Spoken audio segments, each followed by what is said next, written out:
tertulis di dalam kitab Zakaria pasal 8 dimulai dari ayat 20 sampai ayatnya yang ke-23. Zakaria 8 ayat 20 sampai ayatnya yang ke-23 saya bacakan dengan bersuara bagi kita sekalian.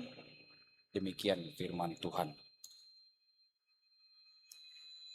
Beginilah firman Tuhan semesta alam.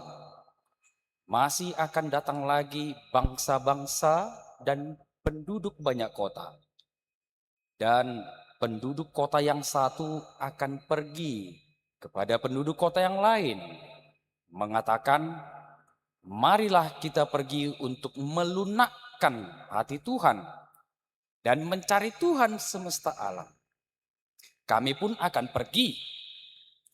Jadi banyak bangsa dan suku-suku bangsa yang kuat akan datang mencari Tuhan semesta alam di Yerusalem dan melunakkan hati Tuhan.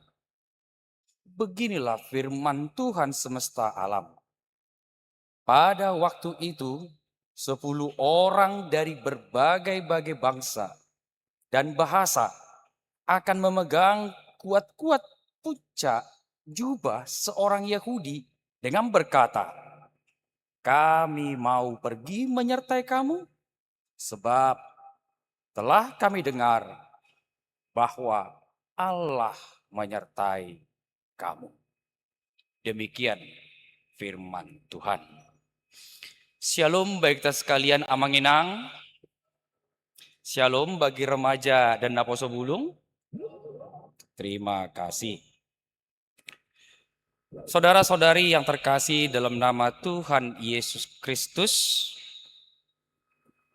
dalam hidup mungkin kita pernah melewatinya, ada fase. Ada fase ketika dia masih anak-anak, balita, anak-anak.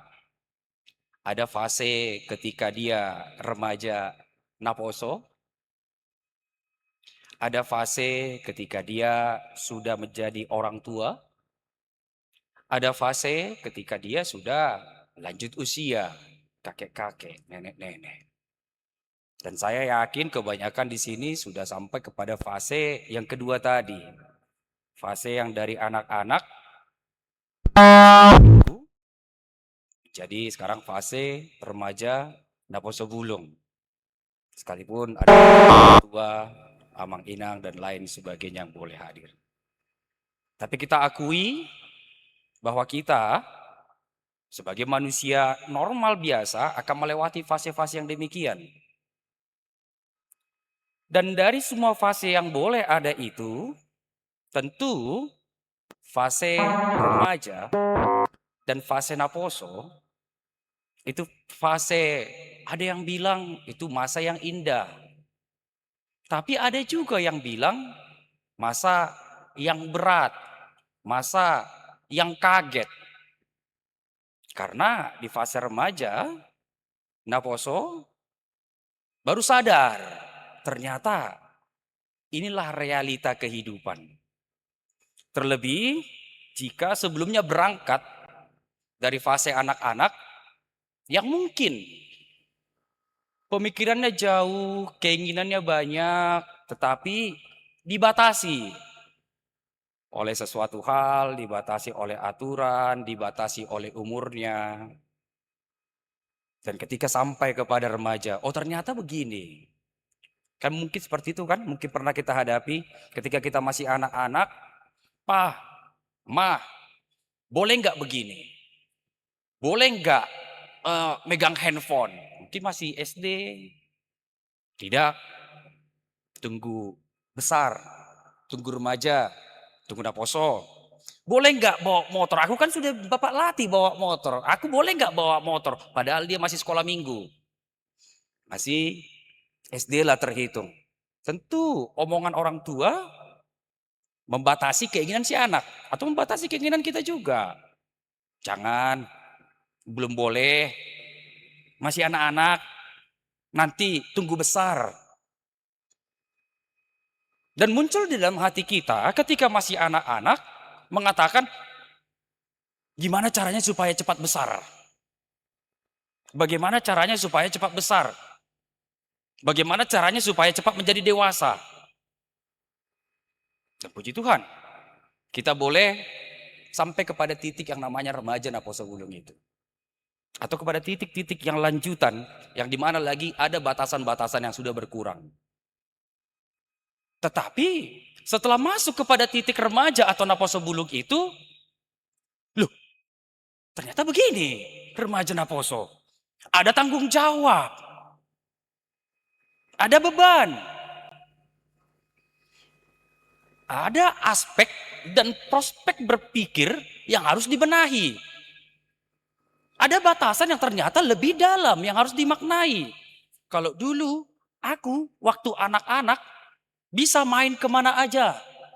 Tapi ketika remaja Naposo Bulung, gak bisa bebas.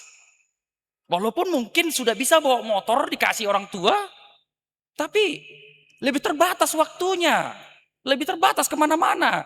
Kalau dulu aku bisa minta permen suka hati.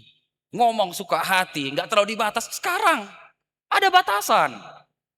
Apalagi mungkin dengan latar belakang keluarga, orang tua yang begini, ingat nak, kau sudah remaja, kau sudah SMP, sudah bisa berpikir, sudah memiliki perasaan, banggakan orang tua ya.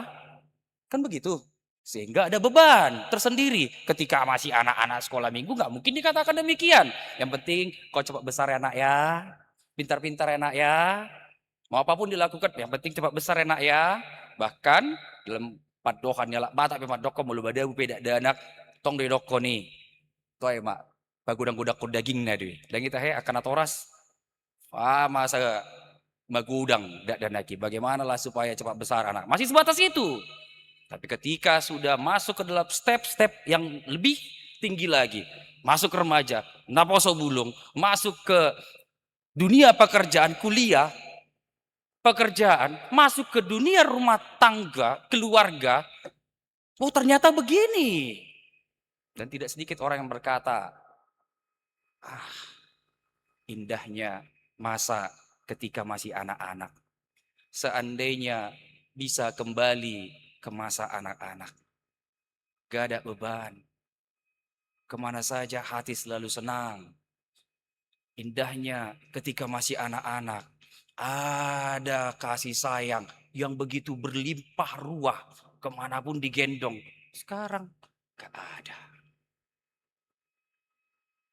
Pernahkah kita mengalami hal yang demikian? Kalau saya jujur, saya pernah. Semakin memikirkan kehidupan, wah indah. Bapak Ibu yang terkasih dalam nama Tuhan Yesus Kristus, demikian juga dapat saya gambarkan perasaan bangsa Israel di dalam nats kita yang dinubuatkan oleh Tuhan sebagai bangsa yang besar. Bangsa Israel yang baru lepas dari perbudakan dari tanah Babel, mereka kembali ke tanah asal mereka, ke Yerusalem, ke Sion. Mereka kembali ke tempat yang sebelumnya mereka impikan, yang sebelumnya mereka inginkan kepada Tuhan. Tuhan, keluarkan kami dari tanah perbudakan ini. Ada batasan-batasan yang begitu tebal, sehingga kami tidak bebas beribadah kepadamu. Dan kami sebagai bangsa Israel yang kau pilih, tidak memiliki kemegahan lagi. Oleh karena itu, pulangkan kami. Tuhan memulangkan mereka. Setelah lama 70 tahun di tanah perbudakan di Babel, mereka kembali. Mereka mendapatkan kebebasan. Mereka naik stepnya yang dari budak menjadi seorang merdeka kembali, bangsa yang merdeka.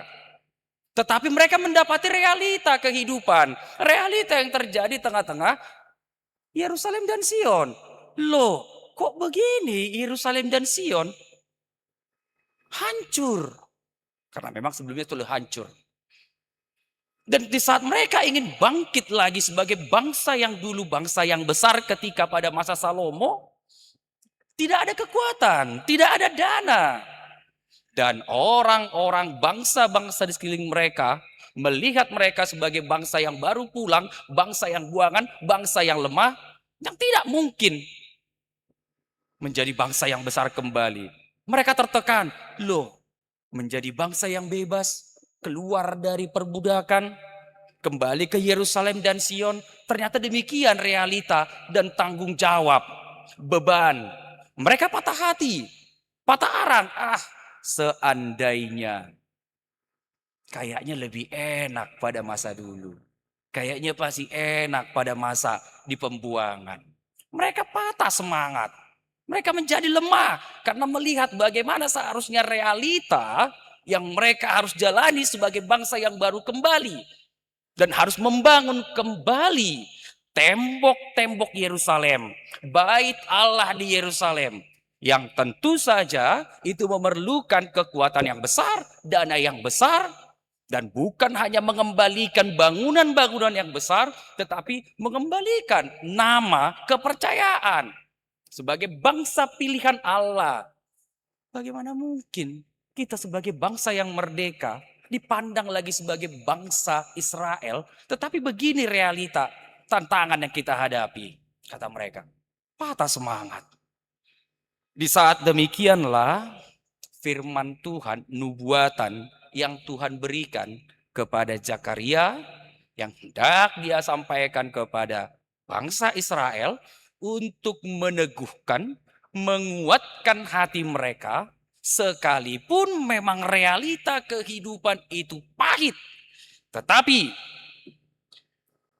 Tuhan semesta alam berfirman, dan kita baca tadi nubuatan ditujukan Allah, masih akan datang lagi bangsa yang besar, masih akan menjadi bangsa yang menjadi tempat pemujian bagi Tuhan.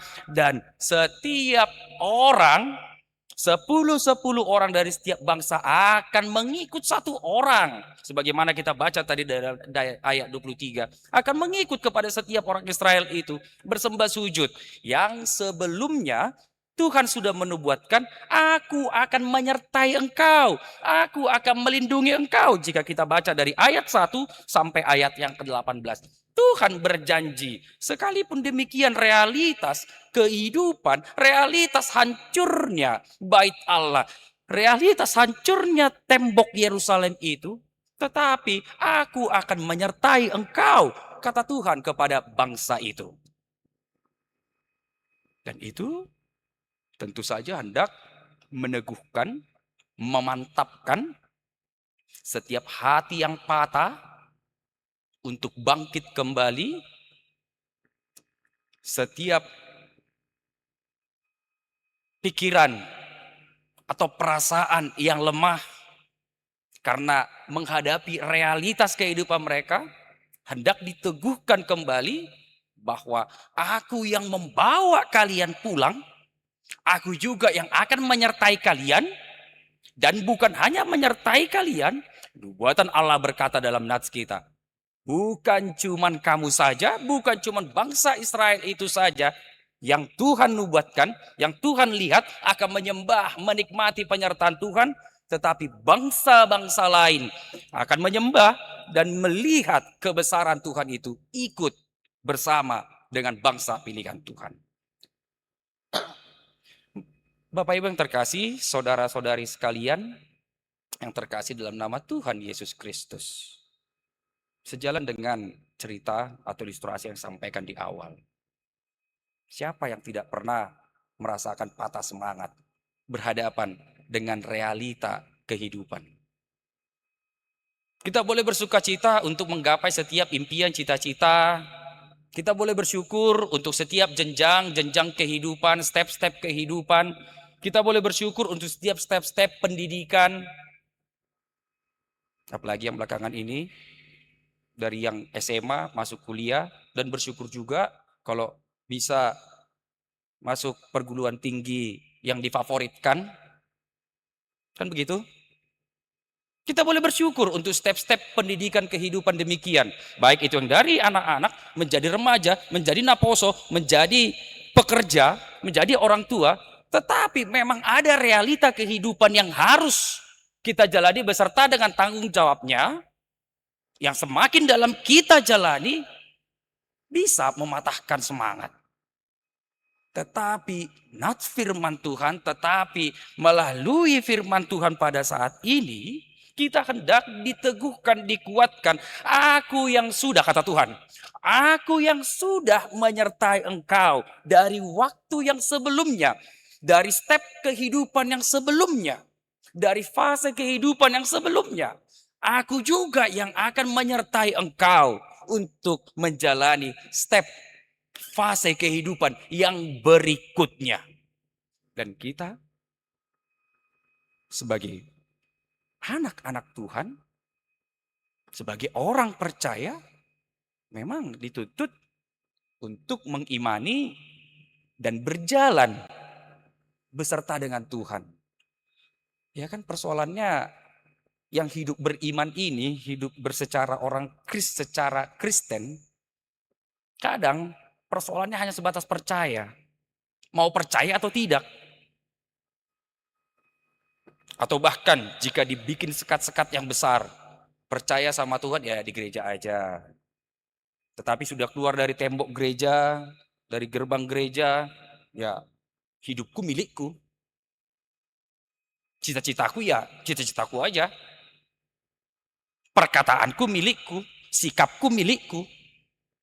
Bukan lagi berjalan beserta dengan Tuhan. Di situ letak persoalan yang memang harus terus menjadi perenungan utama sebagai anak-anak Tuhan, sebagai remaja Naposo Bulung, ataupun sebagai jemaat Tuhan yang hidup, yang hendak hidup selalu di dalam penyertaan Tuhan itu. Dan nats ini hendak meneguhkan kita untuk hidup bersuka cita. Bahwa sekalipun realitas kehidupan harus kita jalani, bahkan kita merasa sendiri di dalam menghadapi dunia ini, tetapi firman Tuhan berkatakan, aku besertamu. Aku menyertaimu. Melalui rohku, melalui firmanku, kata Tuhan. Hendak menguatkan kita untuk tetap melangkah. Menguatkan kita untuk tetap menjalani hari. Jadi sebagai anak-anak Tuhan, sebagai jemaat Kristen, sekalipun realitas itu pahit, bukan pada akhirnya melihat realitas itu sebagai penghambat. Bukan melihat realitas yang pahit itu sebagai jalan untuk mengambil jalan pintas. Apalagi jalan pintas yang pada akhirnya dianggap pantas.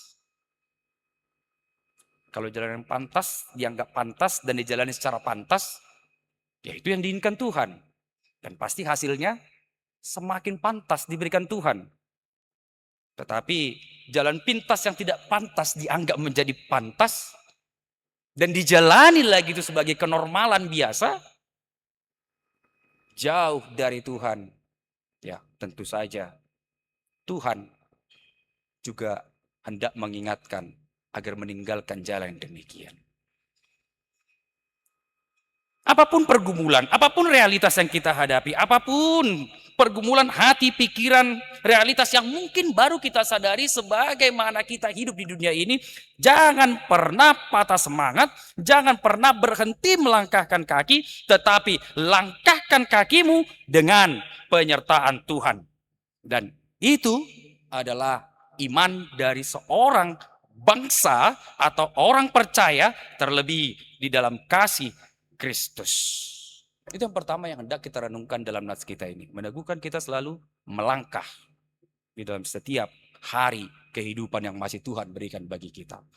Yang kedua, Bapak Ibu yang terkasih, dalam nama Tuhan Yesus Kristus, nats ini juga hendak meneguhkan hati kita untuk mau hidup sebagai umat Allah, anak Tuhan, jemaat Allah yang betul-betul hidup di dalam penyertaan Tuhan. Sekalipun ada kegagalan, ada keterpurukan yang mungkin baru kita rasakan pada saat ini. Atau contoh realitasnya saja, kan nggak semua yang kemarin, yang dari SMA mau masuk kuliah langsung keterima semua sesuai dengan pilihannya. Ada yang gagal.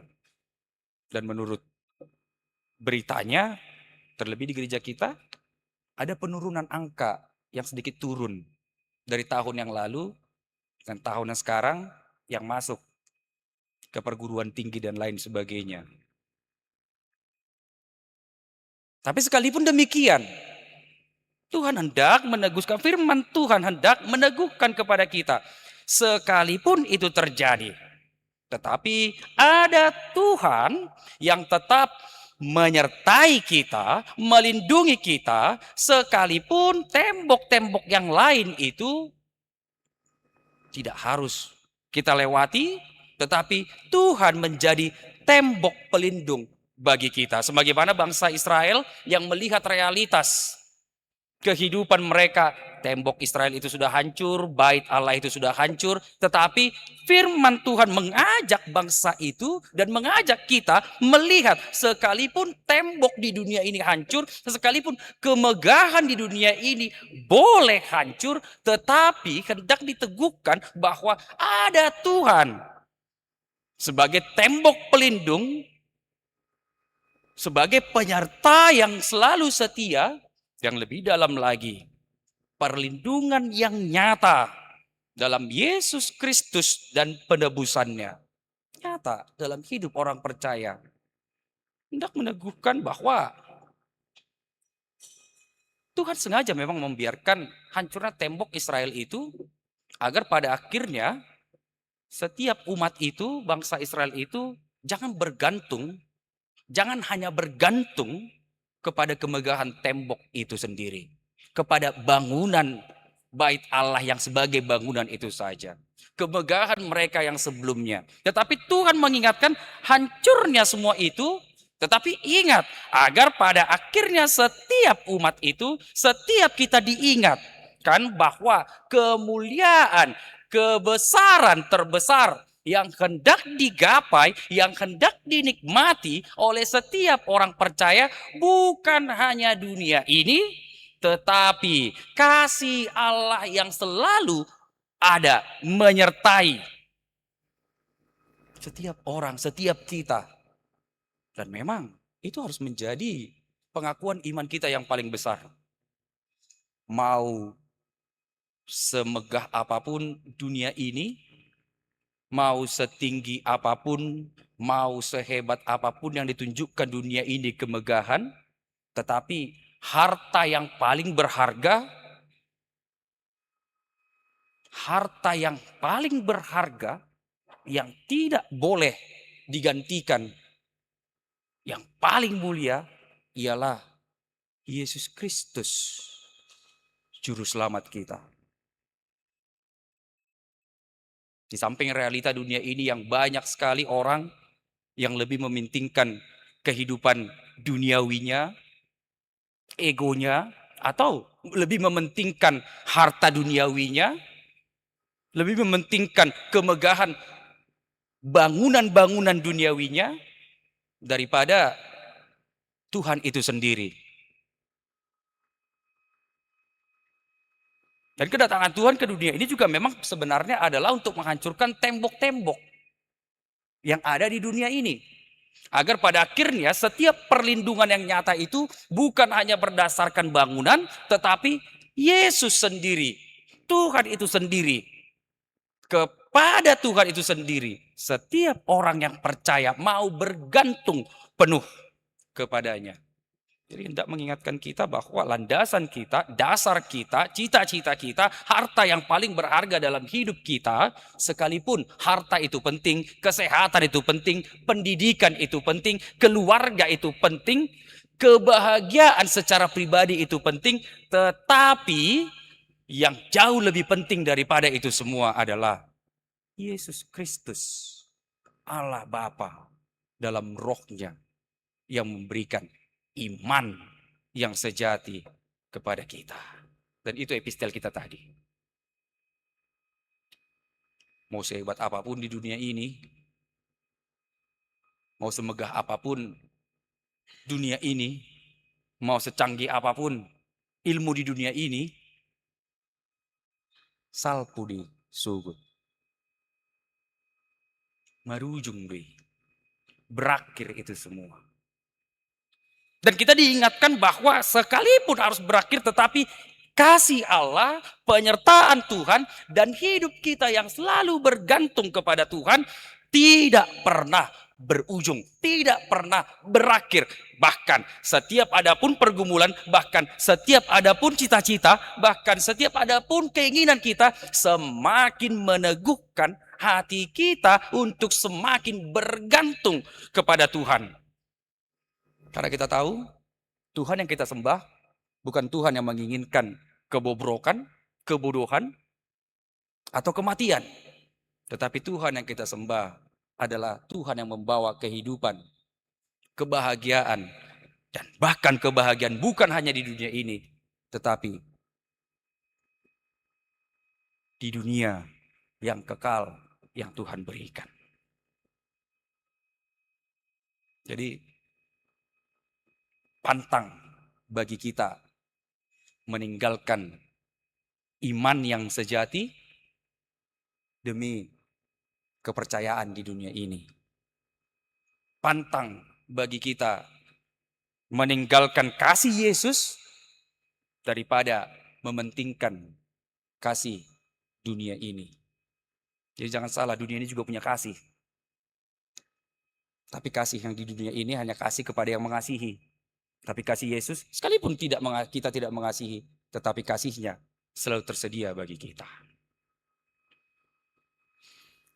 Yang berikutnya, Bapak Ibu yang terkasih dalam nama Tuhan Yesus Kristus, sebagaimana topik minggu kita, sebagai anak-anak Tuhan, sebagai bangsa Israel yang baru, sebagai jemaat Kristen, baik di setiap fase kehidupan yang masih Tuhan berikan bagi kita mau diajak melihat nubuatan Tuhan sebagai nubuatan yang kita terpanggil untuk ambil andil sebagai alat Tuhan, menjadikan orang-orang yang belum mengenal Tuhan, orang-orang yang hendak memuji Tuhan, ikut serta oleh karena kita mau menjadi alat Tuhan. Dan itu yang menjadi topik minggu kita.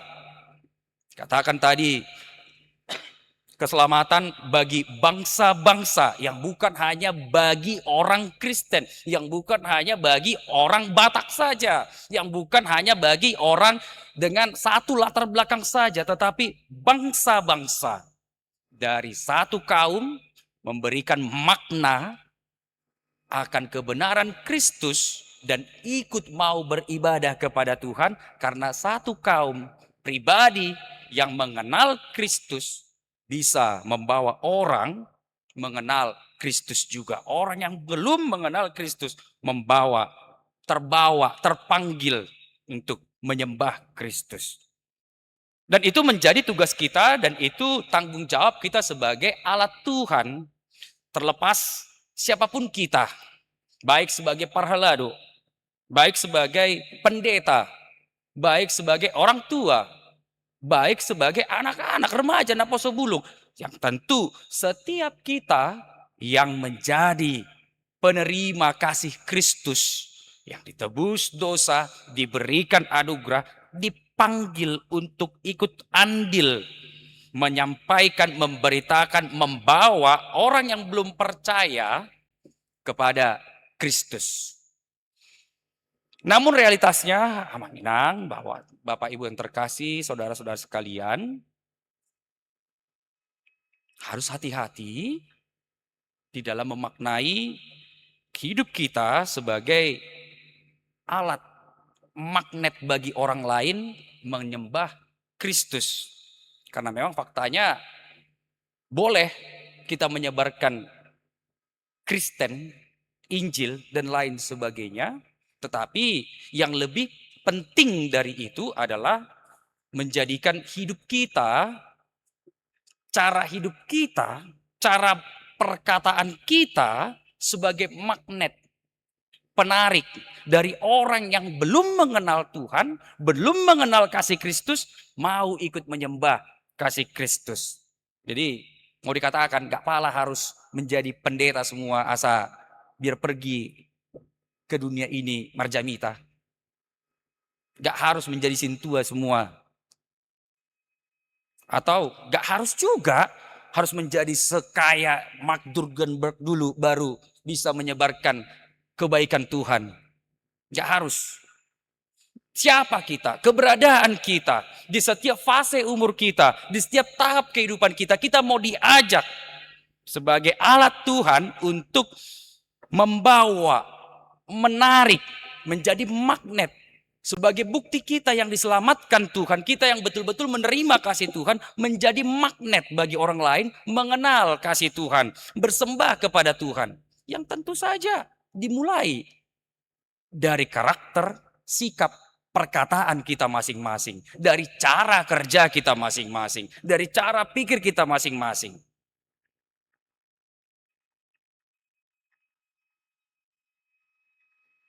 Ya kan gak mungkin juga menjadi penarik bagi orang yang belum mengenal Kristus. Kalau sebagai jemaat Kristen, hobinya berlawanan dengan perintah Tuhan. Sebagai anak-anak Tuhan, cara berpakaian tidak teratur. Cara bicara kasar. Kebiasaan kan gak mungkin juga jadi penarik bagi orang yang belum mengenal Tuhan. Datanglah orang lain, bukan Kristen, terus dipanggil, disebutlah contoh. Kenal gak sama David Nababan? Biar aman. Contoh, David Nababan, nama saya itu. Oh, orang Kristen itu. Tapi dia suka mencuri itu. Oh, David Nababan. Yang suka ngomong kasar itu. Oh, David Nababan. Ya, yang di rumahnya sering berantem itu. Orang lain yang melihat, mungkinkah tertarik mengenal Kristus? Kalau tohnya sama kayak dunia ini gaya hidup orang Kristen, toh juganya berjudul, kalau toh juganya berantem-berantem, ya ngapain menjadi orang Kristen? Itu kata orang. Kalau tohnya cara hidupnya sama kayak dunia ini, ya ngapain jadi orang Kristen? Itu kata orang. Tetapi ketika kita, siapapun kita, di setiap fase kehidupan kita, oh si Adui, oh iya itu memang rajin itu, pintar itu. Terus kalau ngomong sama orang, sopan itu. Terus kalau misalnya beribadah, wah teratur. Dan itu dibicarakan di luar dari gereja, di luar dari orang Kristen. Wah ternyata betul, orang Kristen itu layak disebut sebagai orang yang perlu diikuti. Jadi tidak menjadi batu sandungan bagi dunia, tetapi menjadi magnet bagi dunia. Demikian juga yang hendak kita terapkan di tengah-tengah dunia pendidikan kita, di dunia pekerjaan kita, di setiap aspek kehidupan kita, siapapun kita mau diajak melihat nubuatan Allah sebagai semangat bagi kita, cita-cita bagi kita, visi bagi kita, melihat bahwa Allah itu, visi Allah itu adalah visi kita yang rindu juga melihat orang-orang di sekitar kita ikut menyembah Tuhan. Jadi nggak harus ke rumah-rumah bawa Alkitab, penginjilan. Iya kalau betul penginjilan. Nggak apalah, nggak harus. Tapi melalui sikap kita, perkataan kita, gaya hidup kita. Sebagai orang Batak, sebagai orang Kristen, sebagai jemaat HKBP. Sebagai anak A, anak B, dan lain sebagainya. Kita mau diajak melihat visi Tuhan sebagai visi kita, dan itu juga yang menjadi visi gereja kita HKBP, menjadi berkat bagi dunia, yang setiap jemaat di setiap fase kehidupan kita terpanggil menjadi alat Tuhan, menyampaikan kebenaran Kristus, menyampaikan kasih Tuhan, dan pada akhirnya semakin bertambahlah orang-orang yang ikut, yang bersuka cita menyembah, memuliakan nama Tuhan. Oleh karena itu, siapapun kita mau diteguhkan menjalani kehidupan kita masing-masing. Dan siapapun kita, sebagai orang Kristen, kita mau melihat kasih perlindungan Tuhan lebih besar, lebih dalam daripada perlindungan yang ada di dunia ini dan menyandarkannya kepada Tuhan. Dan kita mau diajak sebagai alat Tuhan untuk menyampaikan kabar sukacita. Tuhan Yesus memberkati kita. Amin. Kita berdoa.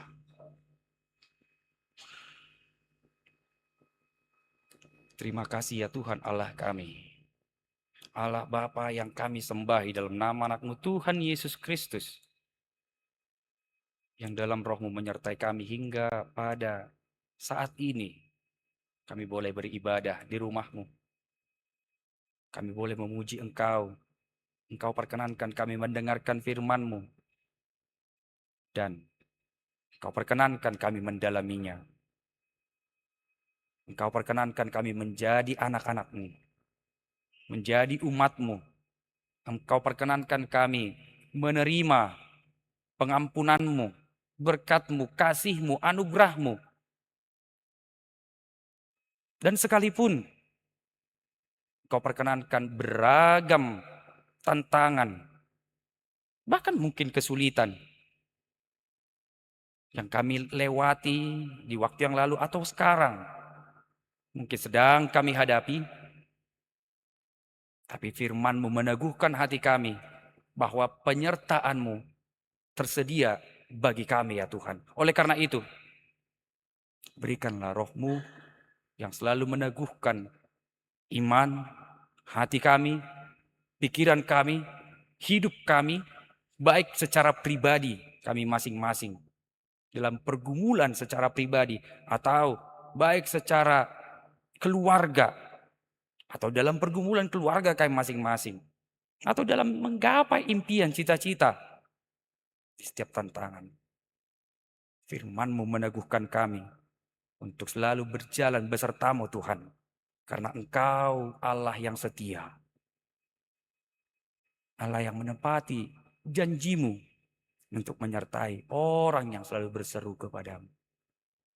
Oleh karena itu Tuhan, kuatkan kami selalu melangkahkan kaki kami. Ya Tuhan kami, saat nanti pun akan kembali ke realitas kehidupan kami masing-masing. Terlebih bagi setiap jemaat-Mu, Tuhan jugalah yang menyertai. Baik di rumah, di pekerjaan, di perjalanan, di sekolah. Dan ajar kami untuk menikmati semua itu sesuai dengan kehendak-Mu, sesuai dengan jalan-Mu. Dan kami tahu Tuhan, setiap fase kehidupan itu, setiap tanggung jawab yang kami jalani beserta dengan Engkau, pasti akan semakin menguatkan dan mendewasakan kami sebagai umat-Mu, sebagai anak-anak-Mu. Ajar kami, ingatkan kami, jika seandainya Tuhan, kami terlena dengan godaan, cobaan dari si jahat, dari dunia ini. Jangan biarkan kami terjerumus di dalam tantangan-tantangan zaman yang semakin menjauhkan kami daripada-Mu. Tapi ingatkan kami agar segera kembali jika seandainya kami terjerumus ke dalam dosa tersebut. Ya Tuhan, kami juga berdoa untuk setiap jemaat-Mu, terlebih bagi setiap anggota gereja-Mu yang terkhusus sedang menjalani pengobatan, yang sedang sakit. Amang R. Sihaan, Jeffrey Samosir, J. Siringoringo, amang Abe Lumbantobing, Nyonya Silaban Boru Silayan, amang Situa Asia Dari, amang Situa G. Siregar, dan Mikael Simamora yang sedang menjalani proses pengobatan dalam kondisi kurang sehat. Tuhan jugalah yang memberkati obat, makanan, minuman, dan setiap proses penyembuhan bagi setiap jemaat-Mu, agar semakin cepat pulih sehat boleh beraktivitas sebagaimana semestinya. Terlebih Tuhan boleh kembali bersekutu, berkumpul di rumahmu, memuji, memuliakan namamu ya Tuhan.